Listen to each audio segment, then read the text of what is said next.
इस प्रश्न को आप लोगों ने देखा है।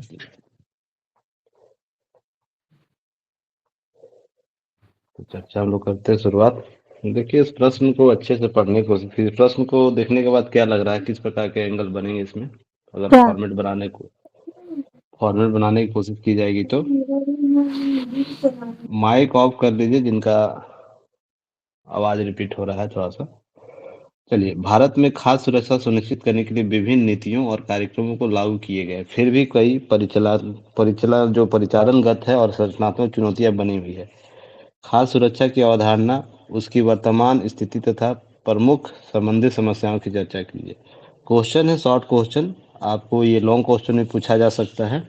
और इस साल बहुत चर्चा का विषय यह है।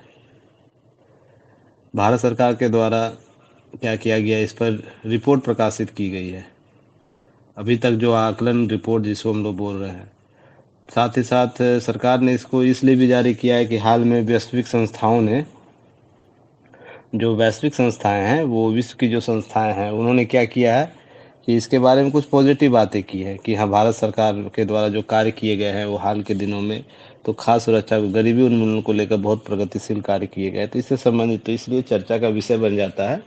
तो बात हम लोग सबसे पहले करेंगे, इस प्रश्न को आप लोग समझ किस रूप से रहे हैं, इसमें कितने डायमेंशन है, कोई बताएंगे?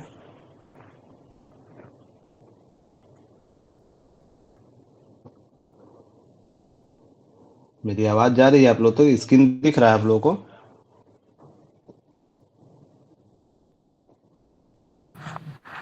यस सर, आ रही है। हाँ, तो बताया जाए इस प्रश्न का, जो वन का ये प्रश्न है, उसमें डायमेंशन क्या क्या है।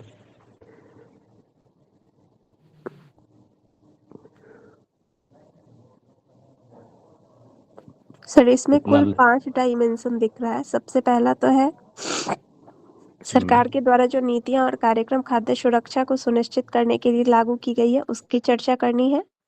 फिर एक इसमें जो ठीक है। चुनौतियां हैं, उसकी चर्चा ठीक करनी है। है।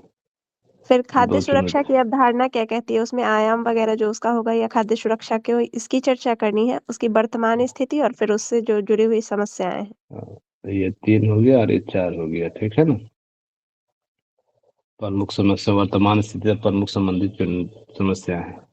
अब ये शॉर्ट क्वेश्चन में सबसे बड़ा सवाल है कि अगर इस प्रकार के शॉर्ट प्रश्न में आ गया, ठीक है ना, तो इसको कैसे मैनेज किए। लॉन्ग में आया तो समझ में आती, सारी बातें लिखी जा सकती। सबसे बड़ा सवाल है कि इस प्रश्न को शॉर्ट, जब क्वेश्चन आएंगे तो कैसे हम लोग लिखेंगे, लिखने का तरीका क्या होना चाहिए। क्योंकि आप लोग को जो ये एनालिसिस वीडियो कराया जा रहा है, जो डिस्कशन वीडियो कराया है, उसका मूल ही मकसद क्या रखे हम लोग हैं, क्या करना है इसका, आप लोग चर्चा किए हैं ना इस पर लास्ट क्लास में। इसमें प्रश्नों की जो प्रश्न के तकनीकी पक्ष होते हैं उसको समझना है, पक्ष जो होते हैं वो समझना है। दूसरा है क्या आप लोगों को अधिक अंक कैसे प्राप्त होंगे। और तीसरा है, इसमें हम लोग बात कर रहे हैं कि शब्द सीमा के साथ हम लोग कैसे, शब्द सीमा जो होता है, तो इस प्रकार के प्रश्न आ जाएंगे विभिन्न डायमेंशन के। 2-4 प्रश्न अगर लॉन्ग में आ गए, शॉर्ट में आ गए, तो आप बहुत परेशान होइएगा। तो शब्द सीमा एक बहुत बड़ी चुनौती हो जाती है, उसको निर्धारित समय में लिखने का। और इस बार जो मैंने कॉपियाँ की 70, जो बीपीएससी मेंस की कॉपियाँ जो आई थी, उसमें जितनी कॉपियाँ मैंने चेक किया, सबसे बड़ा यही 3 बेसिक चीज़ मैंने क्या किया है, ट्रैक किया है बच्चों की कॉपियों में, कि ये सबसे बड़ी गलती रही है बच्चों का। अगर सुधार कर दिया जाए, प्रश्न के तकनीकी पक्ष को ना समझ के और भी पक्षों को लिख दिया गया।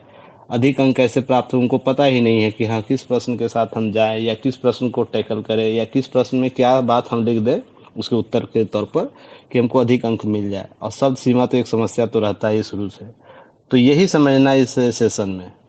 ये जरूरी नहीं कि मॉडल आंसर आपको मिल गया होगा, और भी आप भी अपने सोर्स से सारी चीज़ें पढ़े होंगे।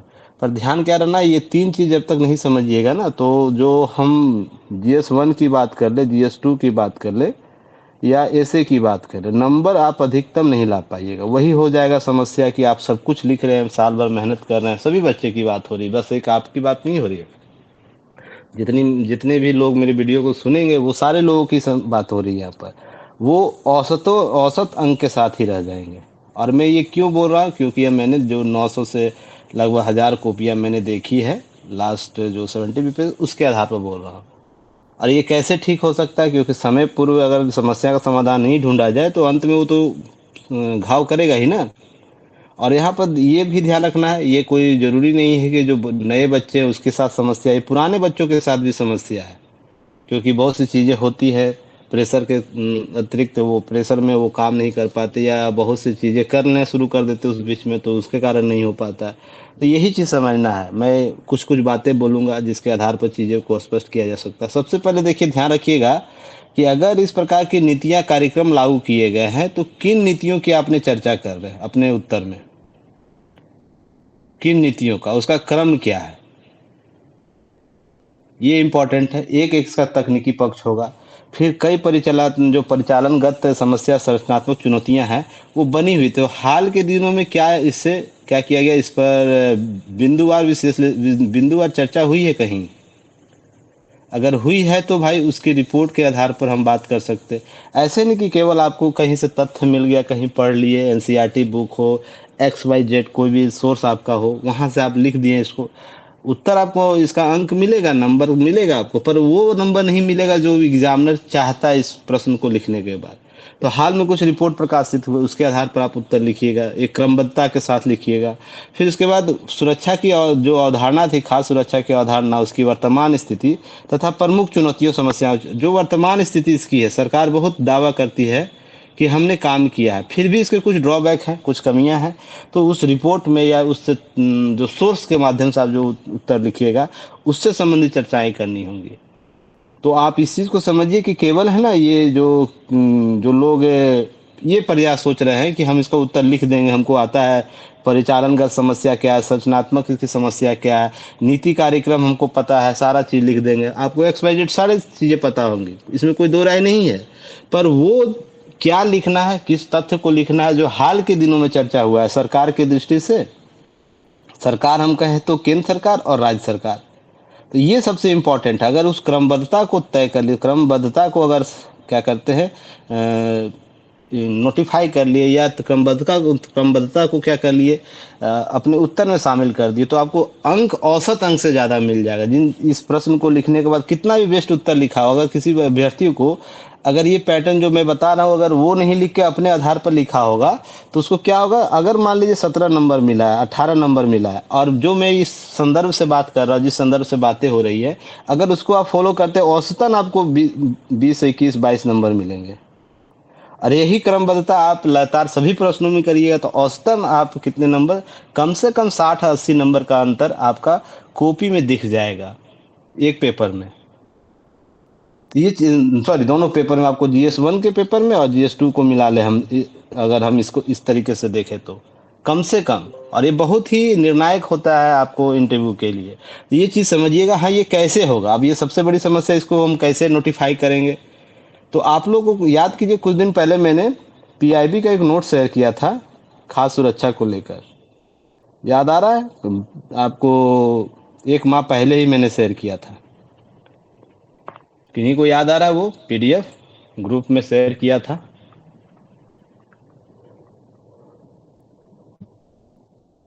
अक्टूबर में, अभी कौन चल रहा है, एक माह पहले ही मैंने शेयर किया है। अक्टूबर में भी, अक्टूबर या नवंबर के लास्ट अक्टूबर में भी आप लोगों को शेयर किया। किसी को याद आ रहा है? हाँ या ना बताए।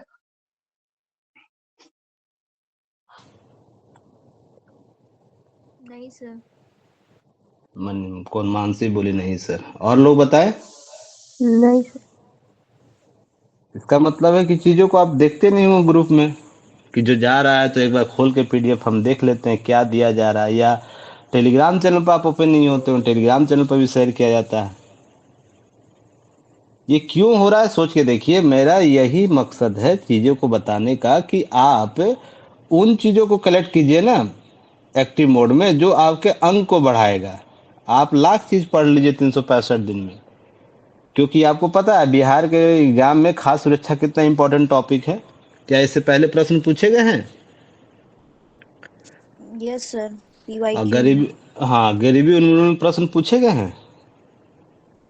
Yes sir. तो फिर आपको ये पता है, जब ये इतना इम्पोर्टेंट टॉपिक है, तो इसमें हमको कुछ भी अपडेट हो रहा है, सरकार के द्वारा अपडेट किया जा रहा है, तो वो आपके डाटा सोर्स में होना चाहिए। और यह भी ध्यान रखने, केवल संस्थान ही जिम्मेदार थोड़ी होता है। कोई संस्थान जिम्मेदार थोड़ी होता है कि हाँ हर चीज वो अवेलेबल करा दे। मैं दे देता हूँ, मैं इससे पीछे नहीं हट रहा हूँ। पर मान लीजिए आपकी प्राथमिक, क्योंकि प्राथमिक दायित्व तो आपकी भी होनी चाहिए ना, कि हाँ इस टॉपिक से रिलेटेड प्रश्न बार बार पूछ रहे हैं तो सरकार इसमें कुछ अपडेट की है, तो भाई अपडेट किए तो उसको थोड़ा सा अपना क्रिप्स नोट्स में शामिल कर ले। और नहीं अगर आप लोग से हो रहा, कम से कम टीम को बोलिए, ग्रुप में लिखिए कि हाँ सर इस पर थोड़ा सा कुछ अपडेट डाटा आया था, हमें बताइए। हालांकि हमने पीडीएफ बना के भेजा, जैसे ही आया था अपडेट सरकार का, पीएम जाइएगा टेलीग्राम चैनल पर आपको मिल जाएगा। पर वो चीज़ आपको ही सेलेक्ट करना पड़ेगा ना। ये चीज़ मैं क्यों बोल रहा हूँ, ध्यान रखिएगा। ये इसलिए नहीं बोल रहा कि आपको मैं कुछ एक्स्ट्रा करने के लिए बोल रहा, बस एक्टिवनेस से आपका है ना ये प्रश्न का उत्तर ज़्यादा नंबर मिल जाएगा। अब जैसे क्या है कि आप अक्टूबर का जो पीआईबी था उसमें आपको इससे संबंधित रिपोर्ट आया था, उसमें साफ बातें की गई थी कुछ चीज़ों को लेकर, कि जैसे 81 करोड़ जो है ना, 81 करोड़ जो हमारे देश के नागरिक है, उसको खाद्य पोषण समानता सुनिश्चित करने के लिए भारत का बहुआयामी मिशन कार्य कर रहा है। खाद्य और पोषण, ध्यान रखिए, खाद्य प्लस पोषण की बात हो रहा है। तो जहां पर खाद्य सुरक्षा की बात हो रही है, खाद्य संबंधित चीजों की बात हो रही है, उसमें बहुत से कंटेंट आपको मिल जाएंगे, जिसमें सरकार ने अपनी विभिन्न योजनाओं की चर्चा की थी। जिसमें आप हम बात कर ले खाद्य सुरक्षा अधिनियम की बात की, जिसमें टीपीडीएस कॉन्सेप्ट है, उसमें अपडेट कितने हुए हैं, ये सारी चर्चाएं वो कर रखा है। तो ये सब चीजें ध्यान रखना है। उसके बाद आपको क्या है कि लक्षित जो सार्वजनिक वितरण प्रणाली है कि उसकी भूमिका कैसे थी। जो हम लोग है ना सार्वजनिक जो लक्षित कार्यक्रम चला रहे थे, लक्षित जो यस। सार्वजनिक पीडीएस जो हमारा है, सार्वजनिक वितरण प्रणाली, ठीक है ना, जो है उसके तहत सरकार क्या भूमिका निर्धारित की है, ये सारा अपडेट है। फिर हाल ही में आपको 10 आपको इसके लिए है ना, आपको लाए गए हैं 10 रोड मॉडल लाए गए हैं, आपको इसके लिए खाद्य सुरक्षा को सुनिश्चित करने के लिए। तो आप इस सब को जब तक नहीं शामिल किए कैसे नंबर मिलेगा, सोच के देखिएगा। फिर उसके बाद अंत्योदय योजना को लेकर जो नई अपडेट आई है उसको आपको लिखना होगा, ये सब सारी चीजें चर्चाएं करनी होगी। फिर उसके बाद जो हमारा खाद्य सुरक्षा सुनिश्चित कर प्रमुख पहल क्या किया गया, मान लीजिए हम बात कर रहे हैं खाद्य सुरक्षा सुनिश्चित करने के लिए, इसके लिए प्रमुख पहल क्या की गई है। तो प्रमुख पहल सरकार की प्राथमिकताओं में क्या है, देखिए सरकारी पहल जो हमारी है खाद्य सुरक्षा को लेकर, तो उसमें सरकार की दृष्टि से महत्वपूर्ण क्या है। जरूरी है कि आपकी दृष्टि से महत्वपूर्ण होना है, क्योंकि आप एक अधिकारी बनिएगा तो आपको ये पता होना चाहिए सरकार की दृष्टि से कौन सी महत्वपूर्ण पहल है जो आपको जो खाद्य सुरक्षा के लिए इम्पोर्टेंट वो मान रहा है। समझ पाए। तो यहाँ पर देखिए सबसे पहले उसने क्या किया है, प्रधानमंत्री जो गरीब कल्याण अन्न योजना है, नाम सुने आप लोग, यस सर। इसकी चर्चा वो सबसे पहले किया है। अब ये देखिए, हालांकि आप इससे पहले पीडीएस भी रख सकते हैं, XYZ भी रख सकते हैं, कोई दिक्कत नहीं है।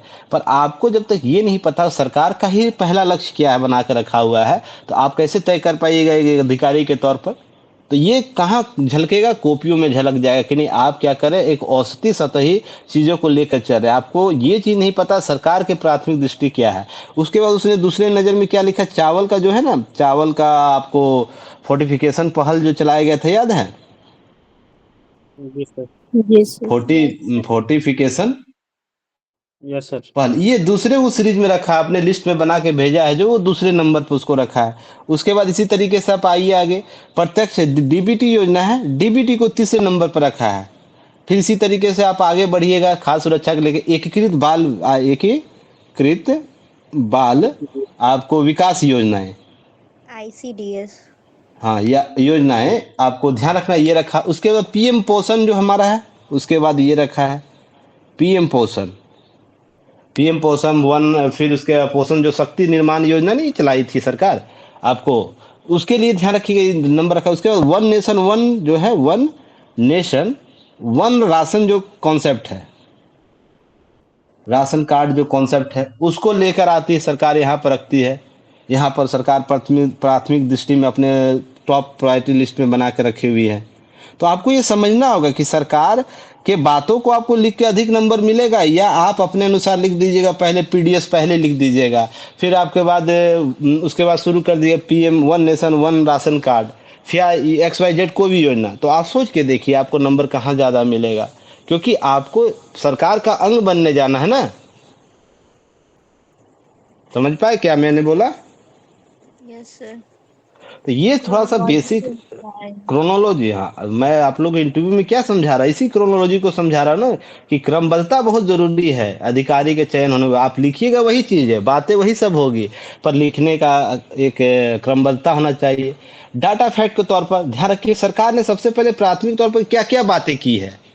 मान लीजिए डाटा आप लिखिएगा यहाँ पर, चुनौतियों में परिचालन और संरचनात्मक चुनौतियों के बाद जो कार्यक्रम लागू हुए हैं उसका ड्रॉ आप एक फीडबैक के तौर पर दीजिएगा।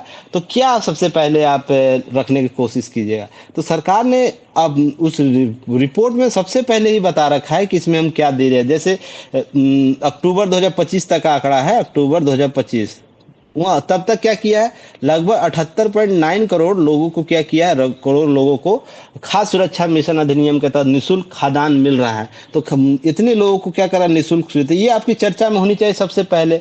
उसके बाद बोलता है 1 जुलाई 2025 तक, ठीक है ना, डाटा देता है कि केंद्रीय पूल जो होता है ना, केंद्रीय और राज्य का पूल जो वितरण प्रणाली में, एफसीआई गोदाम का नाम सुने हैं ना, खाद्यान्न रखने के लिए, यस उसमें सर। ध्यान रखिएगा, स्टॉक की बात करता है ना केंद्रीय पूल में, ध्यान रखिएगा 135.40 आपको मीट्रिक एमएलटी है, मीट्रिक जो टन रिजर्वेशन आपको रिजर्व करके रखा है। फिर 275.80 एमएलटी है। तो इस तरीके स्कॉट जो स्टॉक है उसके मापदंड बना के रखे हो, जिससे कुल हम लोग क्या रखे। चावल की बात कर ले ना, चावल जिसमें चावल आपको 377, आपको 83 लाख लाख आपको मीट्रिक टन है, मीट्रिक टन। और अगर हम बात कर ले गेहूं की बात कर ले, जो खदान के तौर पर दो महत्वपूर्ण वस्तु के तौर पर रखता है एफसीआई गोदामों में, तो यहाँ पर लगभग 568.78 एमएलटी है। तो ध्यान रखिएगा, ये सब आंकड़े आपको रखना होगा। फिर सार्वजनिक वितरण प्रणाली को बेहतर करने के लिए पीडीएस को बेहतर करने के लिए क्या किया, मेरा राशन ऐप जो है, ऐप 2.0 ऐप को क्या किया, मान्यकृत किया है। फिर एक और मिशन का वो नाम लेता है अन्न मित्र मोबाइल ऐप, मोबाइल ऐप का नाम लेता है। तो आपको ये चर्चा होनी चाहिए आपकी बुक, आपके आंसर में। उसके बाद दूसरा कुछ करिए तो काम चल नहीं चल, क्या कहते हैं, दूसरा भी कोई अगर छूट जाता है कोई दिक्कत नहीं, पर ये छूट जाएगा तो कहीं ना कहीं आपका नंबर कम ही औसतन मिलेगा। इस चीज को समझिए कि किसी प्रश्न में अधिक अंक कैसे उठते थे। यही तकनीकी पक्ष है समझने की, कि हम किस पॉइंट को लिखेंगे जहां से हमको अधिक अंक प्राप्त हो जाएंगे। अगर ये सब तकनीकी पहलू आप सीख जाते हैं तो आप थोड़ा सा नंबर अधिक उठा लीजिएगा। और सारा मार्क किस चीज का चलता है, अंक का ही ना चल रहा है, कि और कुछ का चलता है। हेलो, बताइए, अब बोलिएगा आप लोग। यस सर, अंक का ही चल रहा है नंबर। हाँ, तो फिर तो वही चीज ना, जितना नंबर ज्यादा यहाँ से लिखेंगे उठेंगे। तो ये चीज इमोशंस। आपको समझने की कोशिश करनी है। फिर अगर हम बेसिक चीजों पर आते हैं, खाद्य सुरक्षा की अवधारणा क्या है, कोई बताएंगे?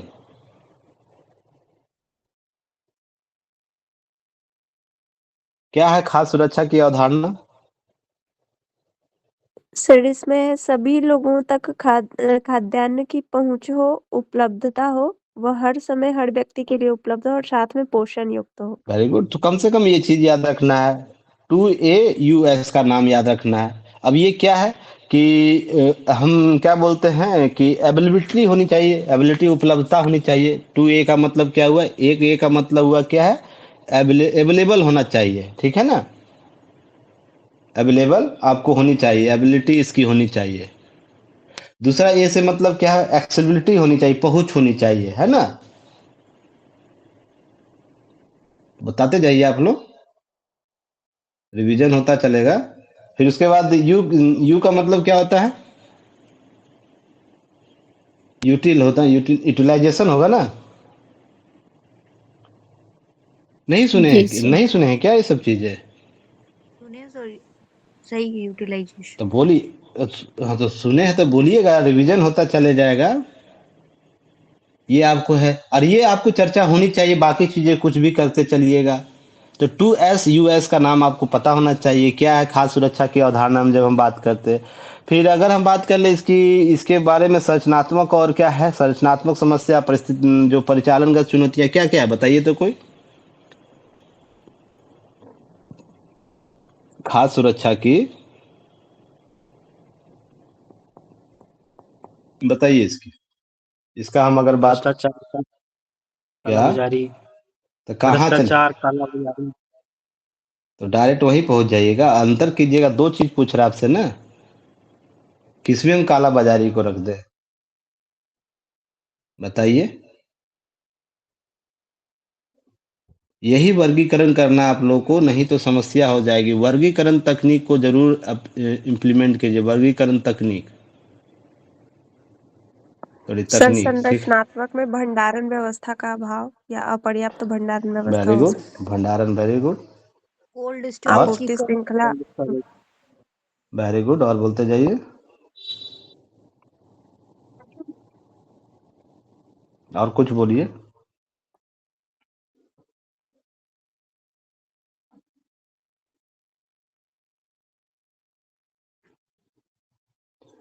और कुछ बता सकते हैं?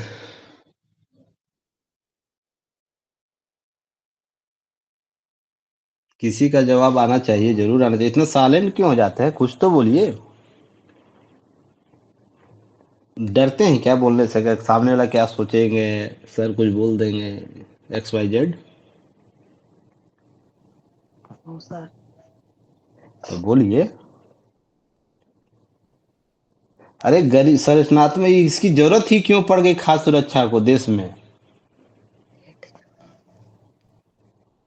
पहले ये पॉइंट होगा ना। इसकी जरूरत ही क्यों पड़ गई, तो गरीबी हमारे देश में सबसे इम्पोर्टेंट फैक्टर आता है। गरीबी प्लस क्या है, असमानता एक है, जिसके कारण क्या हो रहा है, इसके कारण ही हमको खाद्य सुरक्षा करवाने का कॉन्सेप्ट लाना पड़ रहा है। अगर नहीं रहता हमारे देश में गरीबी और असमानता, तो क्या हम खाद्य सुरक्षा, FCI गोदाम या XYZ हम कुछ करते हैं? सोच के देखिए। फिर उसके बाद कृषि की निर्भरता है, कृषि की निर्भरता है किस चीज पर,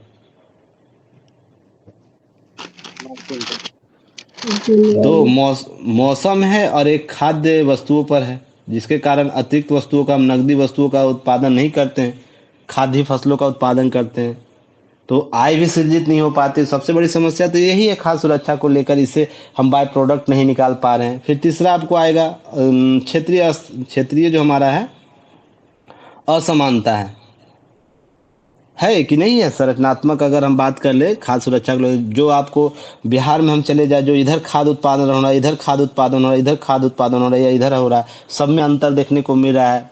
रिजर्वेशन वहाँ पर स्टॉक में रखने के लिए जो चीज़ें हैं, लॉजिस्टिक कॉस्ट ज़्यादा है, ये सब फैक्टर इसका काम करता है। जो भारत विविधताओं के साथ विभिन्न क्षेत्रीय समानताओं को तो लेकर आता है, तो ये भी एक फैक्टर है संरचनात्मक व्यवस्थाओं में।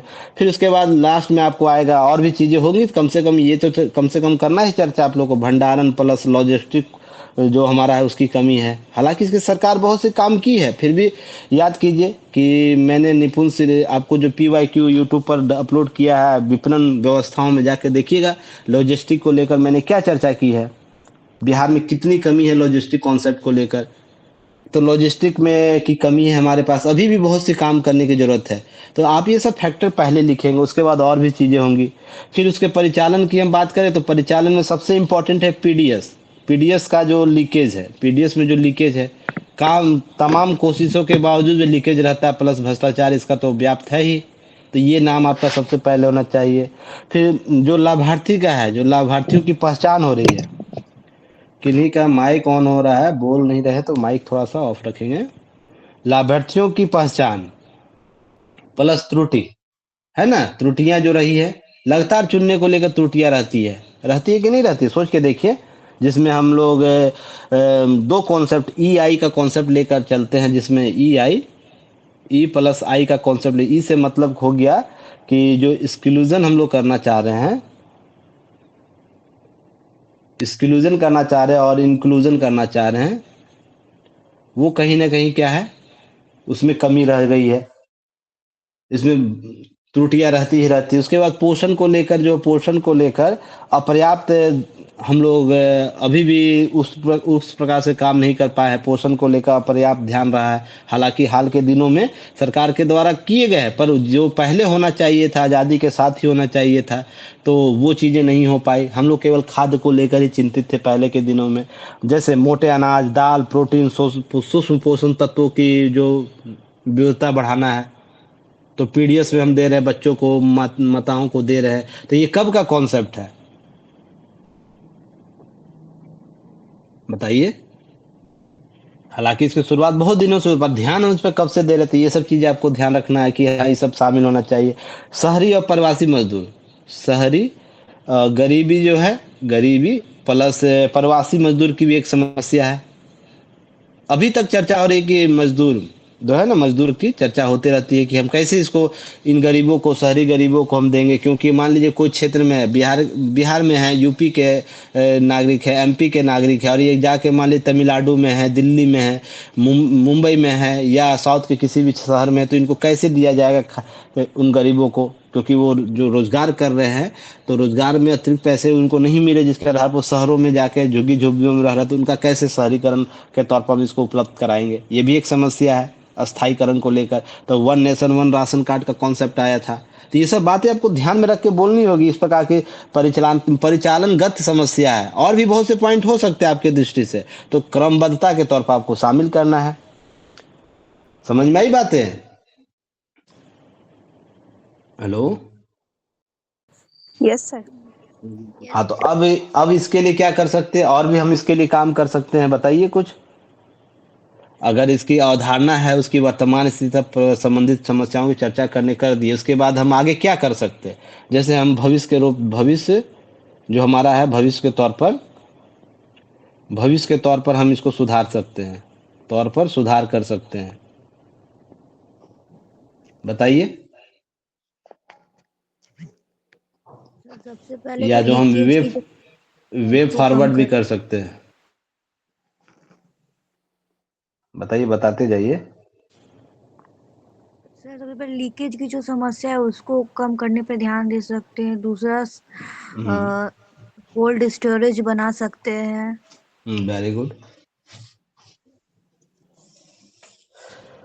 जब भी वे फॉरवर्ड की बात करें ना, तो अपनी राय, अपनी समझ को जरूर यहाँ पर शामिल कीजिए, तब तकनीकी तौर पर आपको अधिक अंक मिलेंगे। वही नहीं जो सरकार की इन सब पक्षों में कमी, ये तो आप इससे पहले भी लिख सकते हैं एक समीक्षा के तौर पर। इस सब में अगर कमियां कर दिया, इस सब में सुधार कर दिया जाए, तो इन कमियों पर बेहतर काम करें, कुछ हम बेहतर स्थिति कमा सकते, बेहतर स्थिति कर सकते, प्राप्त कर सकते।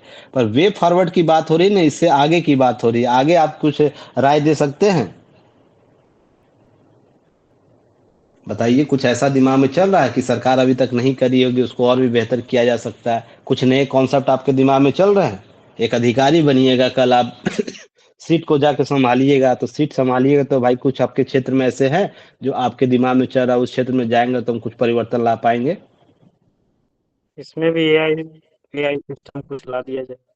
हाँ, एआई ला सकते हैं। वितरण को लेकर हम सही कर सकते हैं, एआई कॉन्सेप्ट के जनगण आंकड़ों के साथ हम बेहतर प्रबंधन कर सकते हैं, ये सब बात कर सकते हैं। शहरी खाद्य सुरक्षा नीति हमारी है, उसको और रिव्यू करवा सकते हैं हम। डोर टू डोर क्या करवा सकते हैं? डोर टू डोर डाटा संग्रह करा के वास्तविक लोगों की पहचान कर सकते हैं। इस तरीके से आप देख सकते हैं चीजों को करके। जलवायु की सहिष्णु कृषि और जो फसल विविधीकरण है, उसको और बेहतर करवा सकते हैं। उसके लिए क्या नया कॉन्सेप्ट आप दे सकते हैं? इसको कैसे ठीक किया जा सकता है?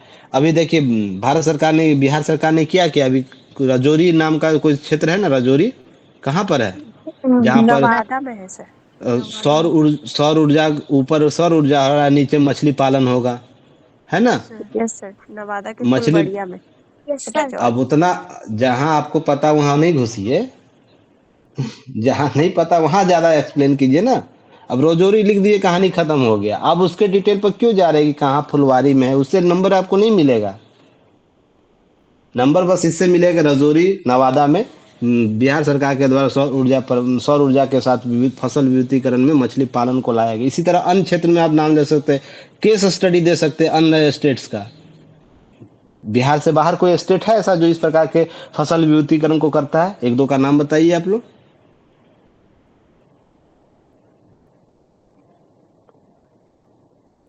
बताइए। अब यहाँ पे आपको फोकस करना है।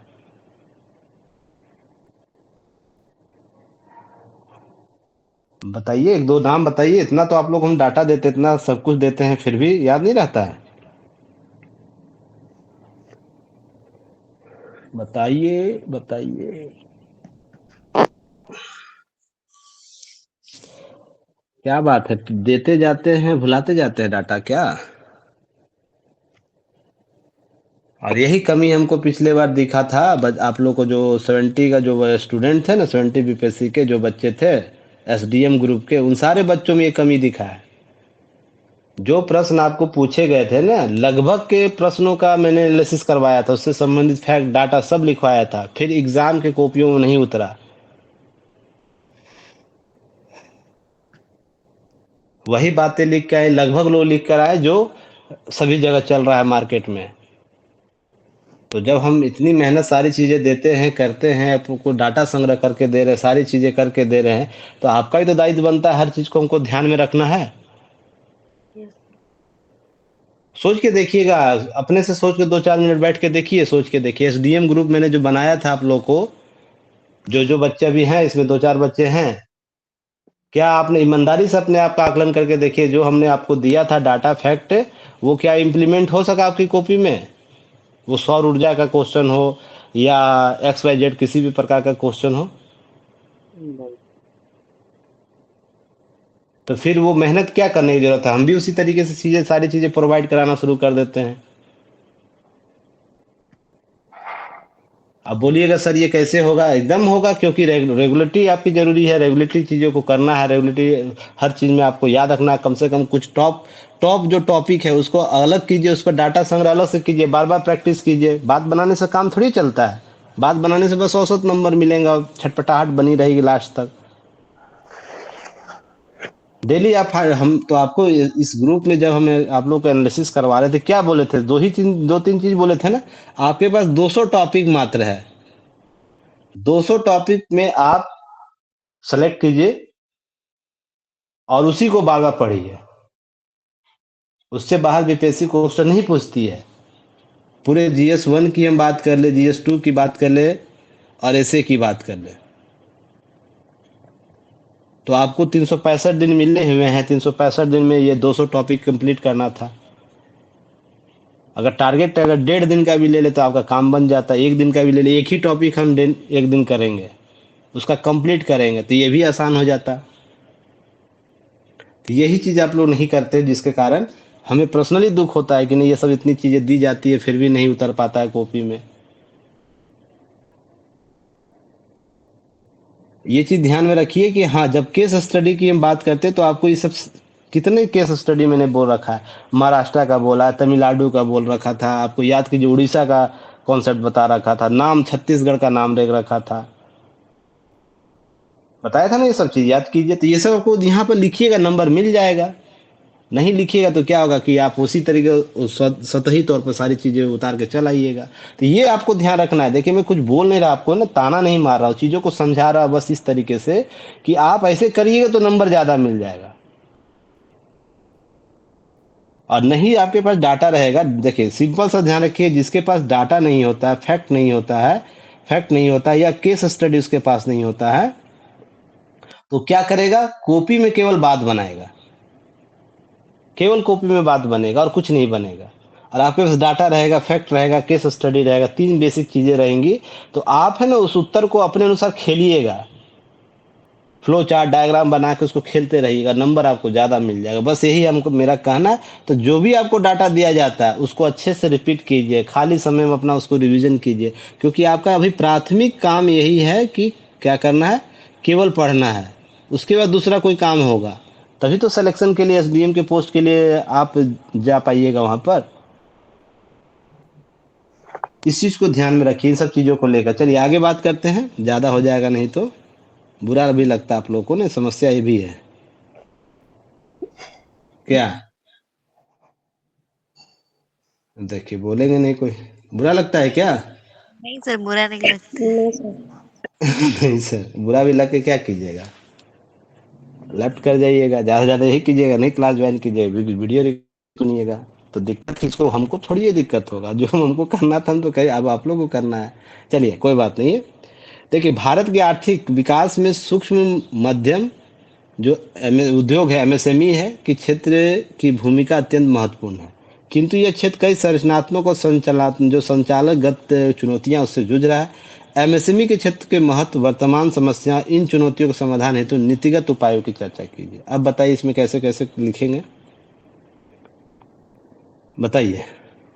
एमएसएमई के प्रश्न बारे प्रश्न का डिमांड पहले बताइए क्या क्या है। तो पहले एमएसएमई की डेफिनेशन देंगे, फिर उसकी भूमिका के बारे में थोड़ा बताएंगे, फिर संरचनात्मक और संस्थागत चुनौती से कैसे जूझ रहा है भारत में एमएसएमई, उसके बारे में ब्रीफ बताएंगे, फिर उस एमएसएमई के महत्व, वर्तमान समस्या, चुनौती, समाधान और फिर नीतिगत उपाय।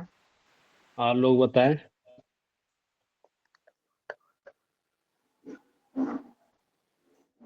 और कोई बताएंगे। यही सब है सर। यही सब है, पक्का है। इसमें परिभाषा जाएगा, कहीं परिभाषा पूछा है नहीं क्या? सर, परिभाषा मतलब नहीं, उसको हम थोड़ा सा ये डिफाइन कर सकते हैं भूमिका में जो अभी नया चेंज हुआ है, या फिर अलग से। न्यू कुछ वाला नहीं तो करना है, कुछ नहीं करना है। क्यों आप चेंज कीजिए, आपके पास समय रहेगा उतना चीजों को लेकर। सरकार इतनी योजनाओं को काम करवा रही है, इतनी चीजें कर रही है, आपको उसको सर ये लिखने समय नहीं। लॉन्ग वाले में है ना। तो क्यों लिखना है, पूछा है कहीं अत्यंत महत्वपूर्ण है, भूमिका अत्यंत महत्वपूर्ण है, तो भूमिका से स्टार्ट कीजिए। यही सब तो तकनीकी गलती कर रखे हैं पिछले बार। आप लोग को हम क्या कहें, आप भी तो एसडीएम ग्रुप में थी ना। Yes sir. तो आप सोच के देखिए, आप लोगों को क्या हम राय दिए थे, क्या बताया था। प्रश्न जैसा होगा, डिमांड जैसा होगा, वैसा उत्तर लिखना, वहीं से शुरुआत करना है। अगर प्रश्न में कहीं बोल रहा है कि एमएसएमई क्या है, तो आप क्यों लिख रहे हैं, एक्स्ट्रा क्यों दीजिएगा। सबसे पहले सवाल तो यही है, लॉन्ग रहे या शॉर्ट रहे। सरकार इस क्षेत्र में कितनी काम कर रखी उसको चर्चा करते तो आपका डाटा कम पड़ जाएगा। यही सब कमी तकनीकी तौर पर हुआ है, जहां पर जो डिमांड है उसको सप्लाई नहीं किए हैं। किए भी तो इस तरीके से किए हैं कि उसे उसी तरीके के नंबर मिलेंगे जो औसतन आपको नंबर मिल रहा होगा। कुछ प्रश्न अच्छे गए हैं, उसका बात नहीं करेंगे, जो जहां कमी हो वहां तो बताएंगे ना। अब सोच के देखिए इसको कैसे आप लोग कर सकते हैं।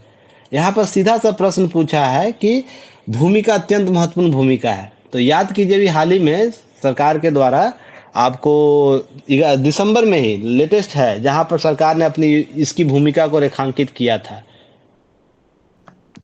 हम निर्यात क्षेत्र में कितना बढ़ावा दिए हैं, कितना प्रतिशत बढ़ गया है। आइए, भूमिका जब भी इसकी बात करेंगे ना, 2 नंबर क्वेश्चन की, एमएसएमई की, एमएसएमई की भूमिका की बात हो रही है, तो भूमिका परिभाषा से थोड़ी तय कर पाइएगा आप लोग, परिभाषा से थोड़ी बता पाइए क्या भूमिका इसका वर्तमान में सरकार ने क्या बातें की है, सरकार के द्वारा बात क्या की गई है। तो सरकार ने अभी क्या किया है कि एमएसएमई क्षेत्र का योगदान, समग्र व्यापारिक योगदान निर्यात के लिए डाटा दिया है। समग्र एक सेकेंड, समग्र जो है हमारा है व्यापारिक निर्यात के लिए डाटा दिया, इसका क्या क्षेत्र का योगदान है एमएसएमई क्षेत्र का। तो 2023-24 का देश 23-24 में कितना था, लगभग 45.74%, जो अभी कितना हो गया है 2024-25 में आपको हो गया है यह 48.55%। तो कितने प्रतिशत की वृद्धि, इसकी चर्चा सबसे पहले करनी है आपको है। फिर वो चर्चा करता है, क्या करता है, व्यापारिक ढांचे में जो है इस पारितंत्र, समग्र निर्यात का जो व्यापारिक ढांचे में निर्यात संवर्धन मिशन की मंजूरी इसने दी थी। निर्यात संवर्धन मिशन की इसने चर्चा की थी। उसके तहत इसने बोला है कि कितने परिव्यय के आधार पर हम इसको टारगेट बनाएंगे। तो हम क्या करेंगे 2025-26 तक, जिससे 25-26 तक वर्ष 2030-31 तक क्या करेंगे, लगभग 25,060 करोड़ रुपया इन्वेस्ट करेंगे, जिससे क्या होगा, यह रोजगार देगा, हमें रोजगार देगा, उसमें वृद्धि करेगा। उसके बाद क्या करेगा, व्यापारिक डिजिटल रूप से क्या करेंगे, समृद्धि करेंगे, डिजिटल समावेशन होगा। फिर हम गरीबी को कम करने के उन महिला समावेशन करेंगे। इस प्रकार का कॉन्सेप्ट दिया था। तो इसका योगदान भूमिका इस तरीके से बताना सरकार ने हाल में, ये नहीं कि डाटा ये भी लिख सकते हैं आप लोग जैसे है ना, डाटा लिख सकते हैं कि आप एक तरीका और अपना सकते हैं कि कितना योगदान जीडीपी में क्या योगदान दिया है, जीडीपी में कितना योगदान है ये बता सकते हैं। फिर उसके बाद निर्यात में कितना योगदान है ये फैक्ट बता सकते हैं, आयात में कितना है ये भी बता सकते हैं। सॉरी आयात नहीं यहाँ लिखिए, निर्यात ही लिखिएगा, ज़्यादा बेटर रहेगा। चलिए निर्यात में कितना कर सकते हैं, रोजगार में ये क्या योगदान है, इस प्रकार के डाटा के साथ शुरुआत कर सकते हैं।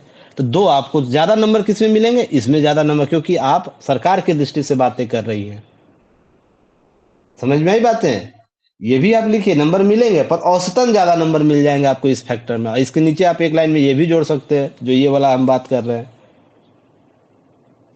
कितना देती है रोजगार, अभी कितने लोगों को मिल रहा है? लगभग 25 करोड़ सर। Yes sir. लगभग 25 करोड़। 25-26 की बात, 24.8 करोड़ तो था सर। 25-26 की बात कर रहे हैं। टारगेट 11 करोड़ रखिए, 45% निर्यात की बात की, 30% योगदान जीडीपी में लगभग दे रहा है। इस तरीके से आंकड़े लिखिएगा, टोटल 25 करोड़ से अधिक हो गया है। ये आंकड़े आपको ध्यान रखना है, ये सब फैक्टर आपको ध्यान में रखना है। एमएसएमई का महत्व क्या है, महत्व तो सब आप लिख दीजिए, क्या है महत्व, क्या क्या है बताइए। सर इम्पोर्टेंस और भूमिका एक ही जैसा लगता है। अलग अलग दोनों है।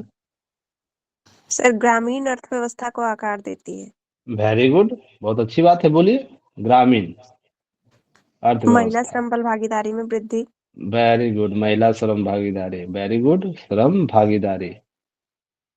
और बोलिए। आर्थिक विकास। अब क्या है आर्थिक विकास। तो ग्रामीण अर्थव्यवस्था में आर्थिक विकास नहीं आएगा, आ ही जाएगा उसमें। उद्यमशीलता को बढ़ावा देता है ना, इनोवेशन को बढ़ावा देता है और नवाचार को।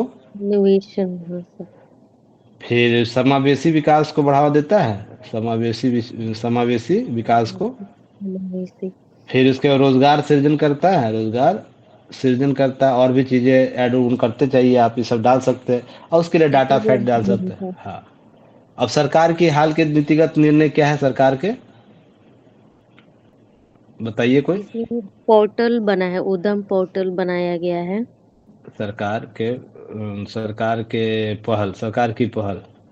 सर सबसे पहले तो इसका जो डेफिनेशन चेंज हुआ तो वो भी सर इसमें आएगा। हाँ, सरकार की पहल यहाँ पर आएगा, देखिए यहाँ पर परिभाषा को परिवर्तित किया गया है, वर्गीकरण किया गया है, इसको यहाँ पर लिख सकते हैं, न कि यहाँ पर भूमिका में लिखना है। समझ में आए बात, कहाँ कहाँ लिखना है चीजों को। Yes sir. अब यहाँ पर इसके बाद क्या होगा कि यहाँ पर एमएसएमई की औपचारिक जो क्रेडिट गारंटी योजना लाया था, क्रेडिट गारंटी योजना है ना, इसकी चर्चा की। सीजन कार्यक्रम सर। हाँ, जोड़ सकते हैं। फिर यशस्विनी अभियान चलाया है, याद है, यस सर। यशस्विनी अभियान या योजना कुछ भी डाल दीजिए, यह अभियान चलाया है। उसके बाद चलाया है कौन, फिर एक समझौता ज्ञापन भी किया है यूएस के साथ, SBA समझौता किया गया, जहां पर एमएसएमई मंत्रालय ने अमेरिका के साथ छोटे और मध्यम आकार के जो उद्यम है दोनों देश में, उसके विकास के लिए द्विपक्षीय सहयोग समझौता किया, जिसमें ध्यान रखिएगा संयुक्त राज्य का लघु व्यापार प्रशासन है ना, USSBA, उसके साथ समझौता करता है, और इसके साथ विभिन्न आपको क्या करे, एक दूसरे के साथ उसको क्या कहते हैं, वर्कशॉप करेगा, जिसके माध्यम से हम यहाँ की चीज़ें सीख पाएंगे। हम अमेरिका का हमारे देश का कुछ चीज़ें सीखेगा और हमारे लोग वहाँ की चीज़ें सीख पाएगा, उसका इम्प्लीमेंट करेगा। बहुत बड़ा इनिशिएटिव है नवाचार को प्रबंधन को लेकर।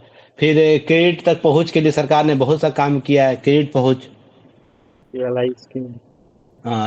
पहुँच, हाँ बहुत सी पहुँच किया, जिसमें आप प्रधानमंत्री रोजगार सृजन कार्यक्रम का नाम ले सकते हैं। फिर SII फंड की बात करते हैं, SII फंड नाम सुने, SII फंड का, एमएसएमई के लिए इक्विटी फंड जो प्रदान किया है। तो ये सब आपको चर्चा कर सकते हैं। बुनियादी ढांचा क्षमता निर्माण के लिए विकास कार्य, क्लस्टर विकास कार्यक्रम लाया है, विपणन के लिए जो लघु सूक्ष्म एवं लघु उद्योग के लिए सार्वजनिक खरीद नीति लाई है। इस तरीके से आप लिख सकते हैं। फिर चैंपियंस योजना, प्रौद्योगिकी तो पहुंच के लिए हर क्षेत्र में अलग अलग योजना की प्रौद्योगिकी पहुंच के चैंपियंस योजना लाई है। तो इस तरीके से आप इसका लिख के उसके बाद ये क्या कहते हैं भूमिका लिख के खत्म कीजिए कहानी। सर इसमें आ चैलेंजेस नहीं लिखा है चैलेंजेज ना? आए। अच्छा, चैलेंजेज यहाँ प्रश्न पूछा है, एक सेकंड रुक जाइए। चैलेंजेस था क्या? हाँ, चुनौतियों का समाधान। तो यस उसी में सर। सुधार के, हाँ सुधार की बात कर देनी है। समस्या और चुनौतियां जो है ना, तो यही सब चुनौतियां हैं यहाँ पर जब आइएगा ये सब समाधान। हालांकि इसके बाद निम्नलिखित चुनौतियां देखने को मिलती है, चुनौतियां देखने को मिलती है। तो क्या क्या चुनौतियां हैं भाई? तो सृजनात्मक और परिचालनगत चुनौतियां क्या है, समस्याएं क्या क्या है, तो वही आपको ध्यान रखना है, वही बात करनी है यहाँ पर। वित्तीय पहुंच की कमी है अभी भी, संरचना में हम बात कर ले। और यहाँ पर परिचालन वाले में बात करें, परिचालन में तो यहाँ पर क्या अभी भी तकनीकी पिछड़ापन है। तकनीकी पिछड़ापन है क्या नहीं है हमारा एमएसएमई क्षेत्र में? हालांकि बहुत बहुत सा काम हो रहा है, फिर भी हमारे पास कमी है अगर हम दूसरे देशों के साथ तुलना करें। वित्तीय पहुंच की कमी है, फिर बाजार तक पहुंच अभी भी कमी है, लॉजिस्टिक क्षेत्रों तक कौशल अंतराल अभी बहुत है। जो विश्व के अन्य देशों में एमएसएमई का जो बढ़ावा मिल रहा है उन देशों में, भारत में एमएसएमई को बढ़ावा जिस रूप से दिया जाए, वहाँ कौशल प्रबंधन किया जा रहा है, ये सब आपको कमी यहाँ दिख जाएगी। और यहाँ पर हम बात करें परिचालन वाले में अभी भी, और औपचारिक जो ऋण सुविधा है वो बहुत महंगी है यहाँ पर है। अनौपचारिक कॉन्सेप्ट ज़्यादा चलता है। फिर अनुसंधान पर हम अभी भी कम कर रहे हैं, रिसर्च एंड डेवलपमेंट पर कम खर्च कर रहे हैं इस क्षेत्र में। फिर भुगतान भी हमारा बहुत लेट से किया जाता है, जो भी पैसे है इस क्षेत्र में भुगतान आपको लेट किया जाता है। ये सब बात कर सकते हैं। समाधान इसका क्या हो सकता है, ये बात लिख के समाधान क्या हो सकता है, तो समाधान इन क्षेत्रों में बेहतर कर सकते हैं। इसके अतिरिक्त क्या कर सकते हैं हम, है ना, अपने वैज्ञानिकों को, एक जो स्कूली छात्र है, एक जो युवा वैज्ञानिक है, उसको हम क्या करवा सकते हैं, इसके लिए वर्कशॉप करवा सकते हैं, वर्कशॉप। और उसको टारगेट दे सकते हैं कि तुम एमएसएमई क्षेत्र में नए नए सृजन करो। उसको छोटे छोटे प्रोडक्ट कहते हैं, उसको प्रोजेक्ट दे सकते हैं, जिसके माध्यम से वो युवा वैज्ञानिक क्या करेगा, इन क्षेत्रों में नवीन प्रौद्योगिकियों को डेवलप। जरूरी है सरकार बड़े बड़े संस्थानों की स्किल लगा के रखे। एमएसएमई क्षेत्र में छोटे उद्यमशीलता के लिए क्या कर सकता है, हमारे देश में इतने वैज्ञानिक समूह हैं, इतने वैज्ञानिक क्लस्टर बनाए गए हैं जहां पर वो काम कर सकता है। स्कूल जो हमारे हैं, कॉलेज है, विश्वविद्यालय, उसको टाइप करवा के बच्चों को इस माध्यम से नए नए प्रौद्योगिकियों का सृजन करवा सकता है। इस तरीके से युवा वैज्ञानिकों को इसमें ला सकते हैं। नियामकीय संस्थाओं को और भी हम बेहतर कर सकते हैं, उसका निगरानी तंत्र, उसका वित्तीय प्रशासन, ये सब ठीक करवा सकते हैं। फिर तकनीकी उन्नयन के साथ साथ वित्तीय सुदृढ़ता हम लाएंगे। वित्तीय सुदृढ़ता कैसे आएगी, बैंकों को और भी हमको उदार बनवाने की जरूरत होगी। एमएसएमई क्षेत्रों को और भी पहुंच, जैसे योजना इंसेंटिव तो दिया जा रहा है, और भी क्या सहायक हो सकता है, तो आप छोटे छोटे क्रेडिट बॉन्ड क्रिएट करवा सकते हैं। क्या करवा सकते हैं, क्रेडिट बॉन्ड। जैसे है ना कि बॉन्ड्स तकनीक है, बैंकों में होता है ना, बॉन्ड खरीदता है सरकार का, तो क्रेडिट बॉन्ड करवाइए एमएसएमई क्षेत्र में भी, ताकि उसकी संपदा जितना है उसके अनुपात में उसको बॉन्ड दे दीजिए, और उसको लोन के जगह बॉन्ड दीजिए। वो लोन का ब्याज नहीं देगा, बॉन्ड के आधार पर उसकी संपत्ति का आपको ब्याज भी सरकार को मिलेगी, और उसके बाद वो काम भी करा पाएगा, उसको अन्य अतिरिक्त खर्च नहीं पड़ेगा। तो नए नए कॉन्सेप्ट लाने की जरूरत है। केवल एमएसएमई क्षेत्र में हम पैसे इन्वेस्ट कर रहे हैं, उससे ऋण हमको नहीं, क्या तो ब्याज को क्या बोलते हैं, ब्याज लेना को क्या बोलते हैं इंग्लिश में, टैक्स नहीं, इंटरेस्ट को हम केवल ना संग्रह करें, उसके लिए हम और भी औपचारिक रूप से हम चीज़ों को धरातल पहुंचाने का प्रयास करें। बॉन्ड कॉन्सेप्ट ला सकते हैं। फिर कौशल विकास को बढ़ावा देने के लिए हम नए नए क्षेत्रों का सृजन करवा सकते हैं, जिसमें हम एआई तकनीक के साथ प्रयोग करवा सकते हैं। ये सब चीज़ें आप ऐड ऑन कीजिए, समाधान में हो जाएगा। उसके बाद लास्ट में जाके आप इसके बाद निष्कर्ष लिखिए, समीक्षा जरूर लिखा कीजिए सब प्रश्नों में। तमाम प्रयासों के, सरकार के तमाम प्रयास और वर्तमान रूप से किस रूप से योजनागत समाधान ढूंढने के क्रम में निश्चित तौर पर एमएसएमई क्षेत्र में कई कदम उठाए गए। एक दो कदम नाम लिख दीजिए और इसके आगे हम निष्कर्ष लिख देंगे। तो यही सब करना है आप लोग कुल मिला के। प्रश्न को केवल इस रूप से नहीं देखिए कि केवल जो प्रश्न पूछा उसका उत्तर हम लिख के आ जाएंगे, जो हमारे पास सोर्स है या नहीं भी आ रहा, उसका सबसे ऑथेंटिक सोर्स ढूंढने की कोशिश कीजिए। सरकार इस संबंध में सरकार की दृष्टि क्या है, सरकार क्या सोच रही है इसके संबंध में। आपको ये बताने की जरूरत है सरकार का हाल के दिनों में नजरिया क्या रहा है इस क्षेत्र के लिए। आप अगर ये ढूंढना कोशिश कर दिए, ये प्रश्न उत्तर आप अपने कॉपियों में लिखना शुरू कर दिए, तो आपको औसतन नंबर 2 नंबर 3 नंबर हर क्वेश्चन में ज्यादा मिलेगा। नहीं तो समस्या तो कहीं ना कहीं बनी रहेगी ना। सोच के देखिएगा आप, मिलाइए एक दिन बैठ के शांति से मिलाइए चीजों को, क्या मैं गलत बोल रहा हूँ सही बोल रहा हूँ। जो मैंने आप लोग के एसडीएम ग्रुप में मैंने जो दिया था आप लोगों को कंटेंट, ठीक है ना, अगर आप वो लोग उसका 10-20% आप लोग लिख के आते, 25% डाटा को, तो जो अभी आपने लिखा है अभी, क्या उससे अधिक अंक मिलते या नहीं मिलते। बस इतना ही आकलन करना आपको है। हाँ, याद करने की एक समस्या आप लोग को जरूर देखने को मिले कि याद नहीं हो रहा। तो क्यों नहीं याद हो रहा है कि ये आप लोग को बेबी स्टेप थ्योरी हम बताए थे, बेबी स्टेप टारगेट लीजिए कि हम ये डाटा आज खत्म करेंगे, रिवीजन करेंगे। तो पहले आप लोग फ्लो चार्ट बनाए नहीं होंगे अपने डेली का, डेली वर्क क्या करेंगे हम, आज टारगेट क्या बनाते हैं, आज का 5 टॉप मेरा प्रायोरिटी लिस्ट में क्या काम है आज। ईमानदारी से देखिएगा, डाटा याद करना आप लोग का प्रायोरिटी लिस्ट में नहीं रहता होगा, है ऐसा किसी बच्चे का? ईमानदारी से बताइएगा।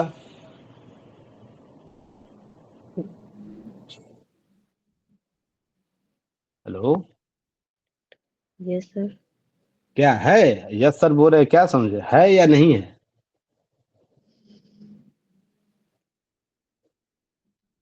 अभी तो नहीं है सर।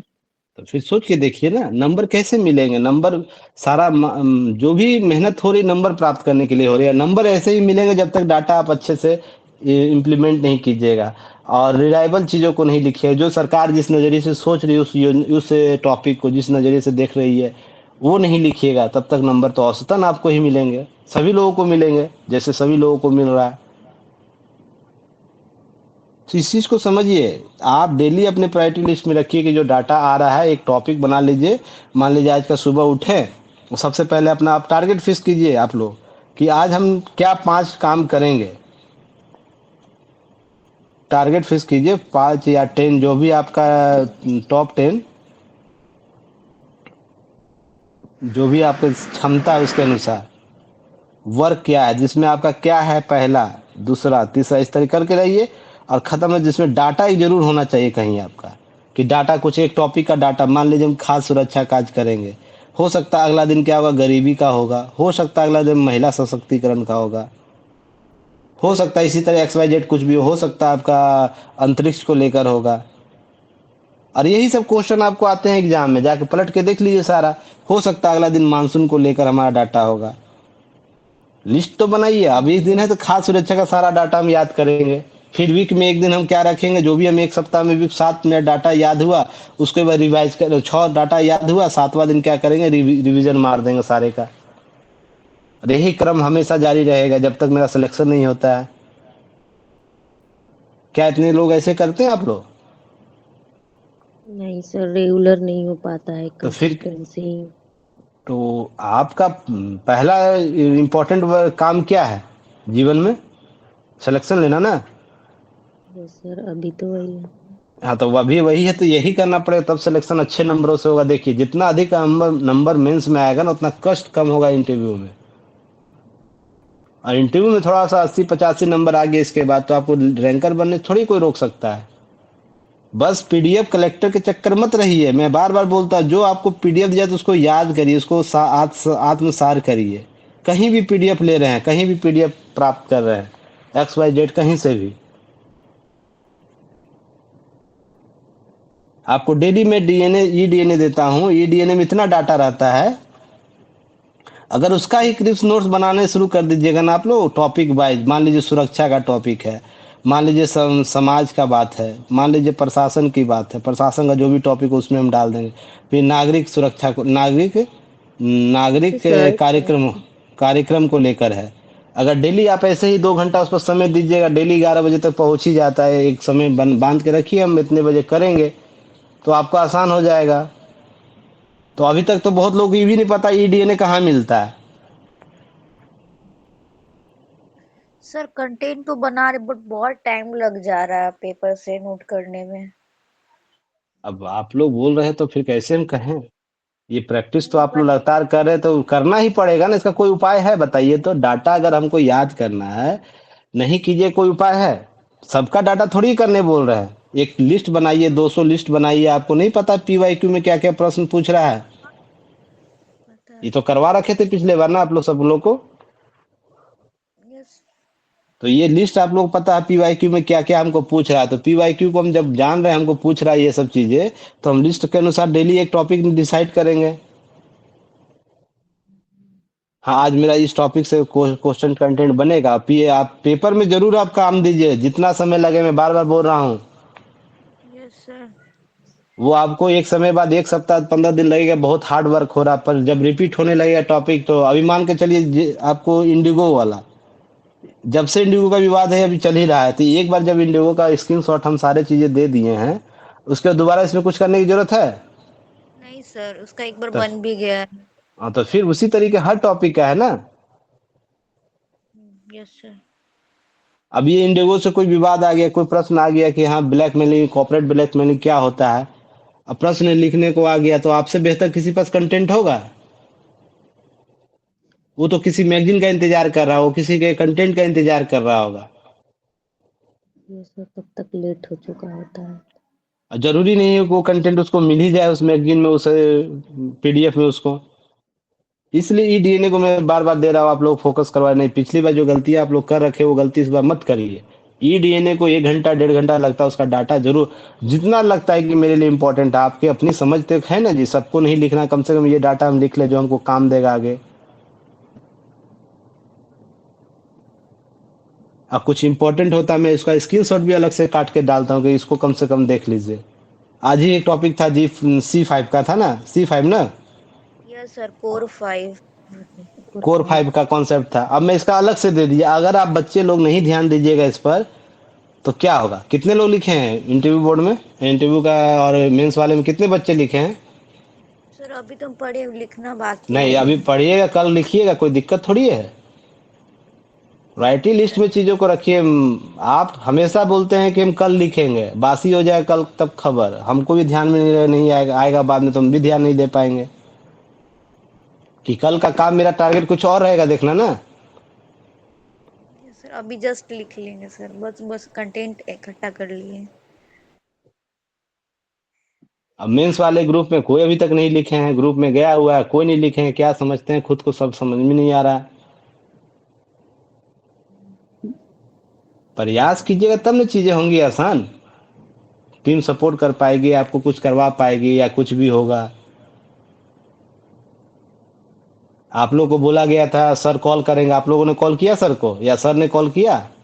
नहीं किए सर, मान लीजिए किसी व्यवस्था के कारण आप लोगों ने कॉल किया सर को, मेंस वाले ग्रुप?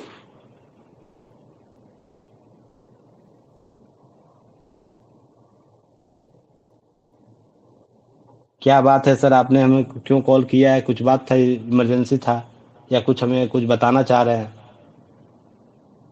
ये सब चीज़ों को सोचिए, अपने लेवल पर जाके चीज़ें सुधार कीजिए, चीज़ें आसान हो जाएगी। बाकी चीज़ें तो हम लोग करा ही देंगे, और ये सब चीज़ थोड़ा सा एक्टिव मोड में करिएगा, आसान हो जाएगा, समझे ना। बस 1 साल मेहनत करनी है, आप लोग को अच्छे तरीके से हो जाएगा। मान लीजिए 72 आप लोग का मार्च में होने वाला, मार्च अप्रैल में होगा, तो आपको कितने महीने बच गए हैं? उतने दिनों तक मेहनत करनी है, मार्च अप्रैल तक जो भी होगा। और अभी दिसंबर चल रहा है, जनवरी से मान लीजिए टारगेट लीजिए, जनवरी से लेकर 3 महीना बचता है, 3 महीने तक मेहनत करना है, जबरदस्त मेहनत करना है। तो उसके लिए कोई एक्सक्यूज काम नहीं देगा, यही सब काम कीजिए, ठीक है ना। हाँ, कोशिश करिए, प्रयास कीजिए, टीम को एक्टिव रखिए, ग्रुप को एक्टिव रखिए, चीज़ों को आसान बनाने का प्रयास कीजिए, आसानी से हो जाएगा।